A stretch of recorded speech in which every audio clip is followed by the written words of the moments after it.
Bismillahirrahmanirrahim. Mirë se vini në serinë tonë mbi 40 hadithet e Imam Nawawiut, Allahu e mëshiroft, ku çdo javë analizojmë nga një hadith të pejgamberit tonë Muhammed sallallahu alaihi wasallam, hadith që shpresojmë të ketë ndikim pozitiv në jetën tonë.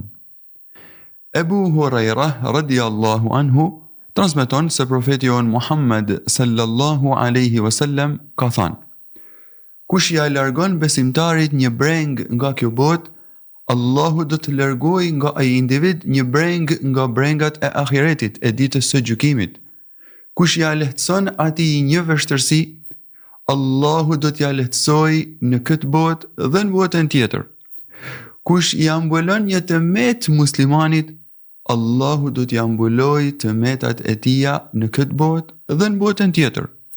Allahu do t'i ndihmojë robit përderisa ai do t'i ndihmojë vllajt të vet. Kush ndjek një rrugë për të kërkuar dituri, Allahu Azza wa Jall do t'ja lehtësojë atij personit rrugën për në xhenet. Kur një grup njerëzish shtubohen në një shtëpi të Zotit, në një xhami prej xhamiave të Allahut, që ta lexojnë Kur'anin dhe që ta studiojnë atë, mbi këta njerëz do të zbresë qetësia, do t'i mbulojë mëshira dhe do t'i rrethojnë me laiket e Allahut subhanahu wa ta'ala, dhe vetë Allahu do t'i përmendë këta njerëz të krijesat e tija që gjenden tek ai.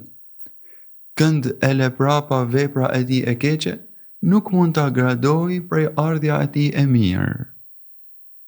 Me të drejtë mund pyesim se cilat janë mesazhet dhe mësimet ose dobit që mund përfitojmë nga ky hadith i profetit ton Muhammed sallallahu alaihi wasallam. Themi se atë person i cili përpiqet dhe kontribon në dobi, në ndihmes, në lehtësimin dhe në mbështetjen e muslimanëve, Allahu e shpërblen me të mirat e dynjas dhe të ahiretit. Më i miri i muslimanëve është ai i cili u sjell më së shumti të mira njerëzve. Është ai më i dobishmi për ta, me diturinë e tij, me pasurinë e tij dhe me pushtetin e tij. Allahu subhanahu wa ta'ala në surën Al-Baqara, ajeti 195, urdhëron dhe thot: bëni mirë, sepse Allahu me të vërtet i do bamirësit. Në surën An-Nisa, Allahu subhanahu wa ta'ala në ajetin 85 të kësaj suraje urdhëron dhe thot: kush ndërmjetëson për një çështje të mirë, do të ketë pjesë dhe hise në shpërblimin e kësaj vepre. Ndërsa Hudhaifa radhiyallahu anhu, një nga shokët e profetit ton Muhammed sallallahu alaihi wasallam, na përcjell një hadith nga ai zotni ku ka thënë: në kohët para jush, para sahabeve, para ummetit ton, melaiket ja morën shpirtin një individit, melaiket e vdekjes ja morën shpirtin një individit, dhe ky person kur do të dalin para Allahut subhanahu wa taala do të pyetet: a ki bërë ndonjë punë të mirë në jetën e dynjas? Personi do të përgjigjet: e vetmja punë e mirë që kam bë, i urdhroja në punësit që t'i linin hapësirë, që t'i linin kohë pasanikut borxhli, që t'i shlynte borxhet e tija kur të kishte mundësi. Dhe i urdhroja në punësit e mi që t'ja falnin borxhit atij personi që ishte në një gjendje të vështirë ekonomike. Kështu që edhe Allahu Azza wa Jall e fal këtë person në sajet faljes së tij ndaj njerëzve. Kush fal në këtë dynja, falet prej Allahut subhanahu wa taala. Kush i lehtëson çështjet e kësaj dynjaje në raport me njerëzit, Allahu ja lehtëson çështjet e tija ditën e gjykimit. Kjo sepse shpërblimi i ditës së gjykimit varet nga vetë lloji i veprës që kemi realizuar në këtë dynja. Kush lehtëson këtu, lehtësohet atje. Kush ndihmon këtu, ndihmohet atje. Kush mbulon këtu, mbulohet atje. Kush i jep këtu, merr shpërblimin e Allahut atje. Kush kërkon të mirën këtu, gjen dhe i hapen dyert e mëshirës atje në ditën e gjykimit. Dita e gjykimit është një ditë e vështirë. Masa e vështirësisë në këtë ditë lidhet me sasinë dhe me cilësinë e punëve në këtë botë. Nuk mund ta kuptojmë vlerën e ndihmesës në ditën e gjykimit pa e kuptuar vështirësinë e asaj dite. Në hadithin ton, përmendet edhe çështja e mbulimit të tmetave të individit.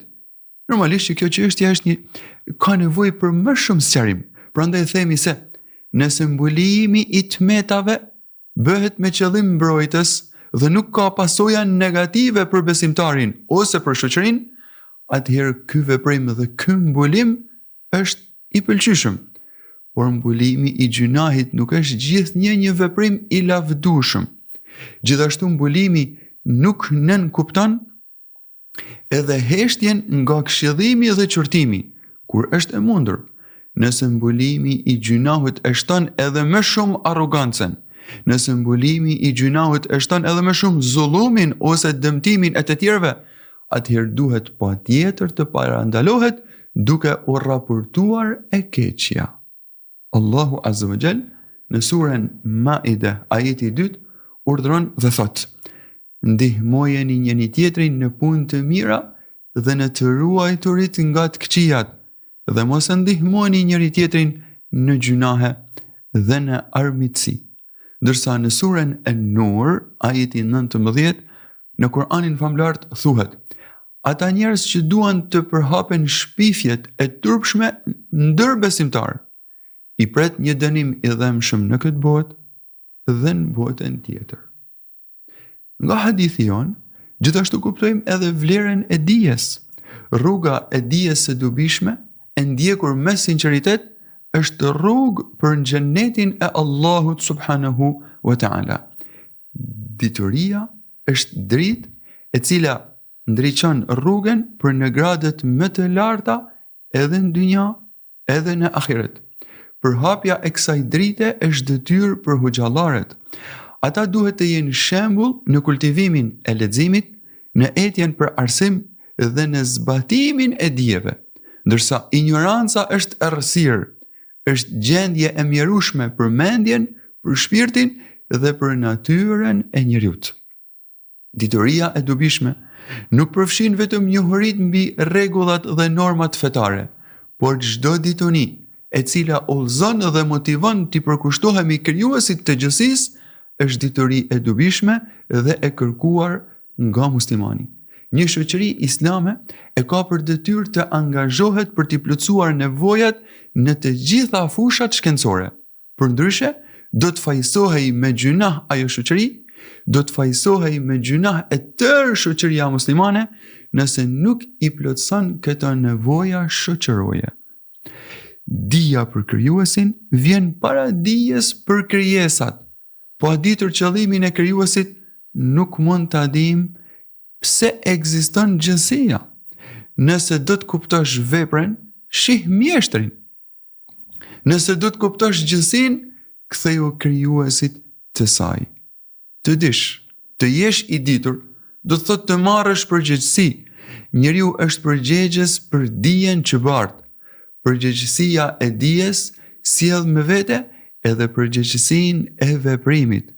Qëllimi i dijes në Islam nuk është që të bëhemi gomer të ngarkuar me libra, por të veprojmë me drejtësi dhe me virtyt. Nuk ka rëndësi sasia e diturisë, sa ka rëndësi reflektimi i kësaj diturie në përditshmërinë tonë.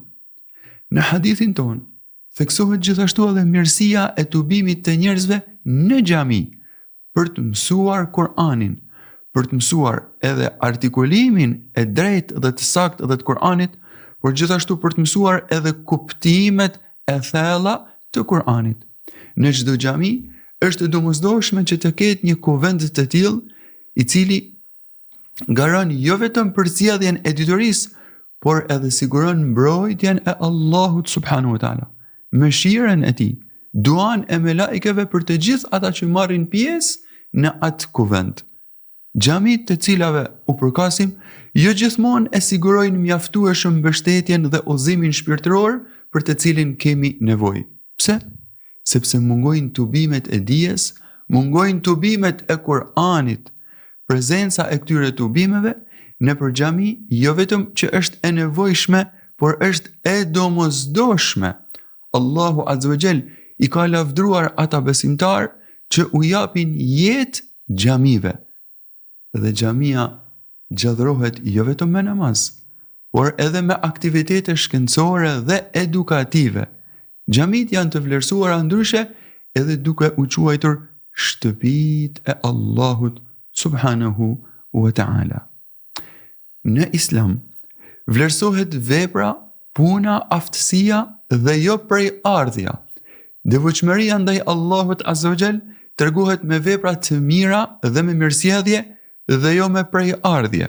Në surën El-Hujurat, ajeti 13, Allahu subhanahu wa ta'ala urdhëron dhe thot: "Me i nderuari prej jush tek Allahu azza wa jall është ai që i friksohet më së shumti atij." Me i nderuari i njerëzve tek Allahu është ai që ka më së shumti frikë atë subhanahu wa ta'ala.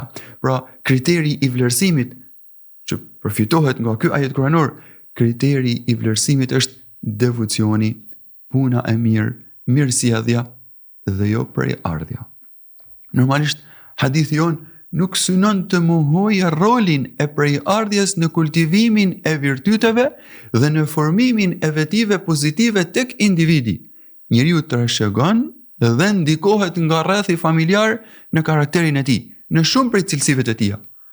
Por nëse prej ardhja nuk shoqërohet me besim, me moral dhe me mirësi, atëherë i ngjan shembulli të Ebu Lehebit. Ebu Lehebi kishte prej ardhje fisnike, ishte nga fisi Kurejshit, ishte kryetar i fisit Hashimi, fisit pejgamberit ton sallallahu alaihi wasallam, fisit të përzgjedhur nga pasardhësit e Hazreti Ismailit. Mbi të gjitha, Ebu Lehebi ishte xhaxhai i pejgamberit ton sallallahu alaihi wasallam. E çdobi i solli ky realitet, asgjë nuk i solli. Ai nuk e pranoi Islamin, nuk bëri vepra të mira dhe e meritoi ndëshkimin e Allahut subhanahu wa ta'ala. Ebu Huraira radiallahu anhu tregon se kur zbriti ajeti kuranor i surës Ash-Shu'ara, ajeti 214, ku Allahu azza wa jall e urdhon profetin ton Muhammed këshilloje dhe paralajmëroje fisin tënd të afërm. Profeti jon Muhammed sallallahu alaihi wasallam u ngrit dhe thirri: "O Kurajshit, o fisi i Kurajshve, blini shpirtrat tuaj, shpëtojeni veten tuaj me besim dhe me vepra të mira, sepse unë nuk mund t'ju shpëtoj dhe nuk mund t'ju ndihmoj nga ndëshkimi i Allahut subhanahu wa ta'ala. O Banu Abdul Manaf, unë nuk mund t'ju shpëtoj nga ndëshkimi i Allahut subhanahu wa ta'ala. O Abbas, i biri i Abdul Muttalibit, pra është drejtuar xhaxhait vet, unë nuk mund të shpëtoj nga ndëshkimi i Allahut subhanahu wa ta'ala. O Safije, halla pejgamberit, unë nuk mund të shpëtoj nga ndëshkimi i Allahut azza wa jall ditën e gjykimit. O Fatime, o bija e Muhammedit, më kërko që të duash nga pasuria ime, por unë nuk mund të shpëtoj, nuk mund të ju ndihmoj në ditën e gjykimit për të shpëtuar nga ndëshkimi i Allahut subhanahu wa ta'ala. Pra sikur ai Zotni nëpërmjet këtyre thirrjeve dëshironte të jepte kuptimin se ajo e cila na shpëton ditën e gjykimit është besimi, është puna e mirë, është virtyti dhe nuk është vetëm prej ardhja. Le të kuptojmë ne se në këtë botë erdhëm të vetëm dhe do të ikum të vetëm. Në këtë vetmi, në qoftë se nuk gjejmë lidhje me Allahun subhanahu wa ta'ala, atëherë të gjitha lidhjet fallse në këtë kësaj bote do të zhduken dhe nuk do të na shërbejnë. E vetmja lidhje që na shërben ditën e gjykimit është lidhja me krijuesin ton.